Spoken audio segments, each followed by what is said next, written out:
Hi, sister. Happy graduation. Ay! Graduation.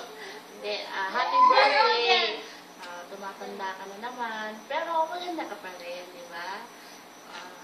How I wish, nandiyan kami to greet you personally. Pero, di kami nakapag-booking. Puno ang airlines. Ay, ng joke. Come on, talk na kay Mama G. Hi, Mama D. I'm painting. I'm painting. Look. Look, what's that? It's tiger. Tiger, say tiger. Say happy birthday, sister. Happy birthday, Mama G. You've been such a wonderful sister and mother and father to all of us. Since alam mo naman sis, wala na tayo ng mama and dad.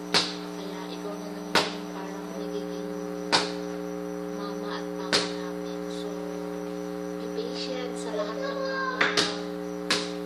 mga problema na lahat. Ikaw yung nilalapitan. That's why siguro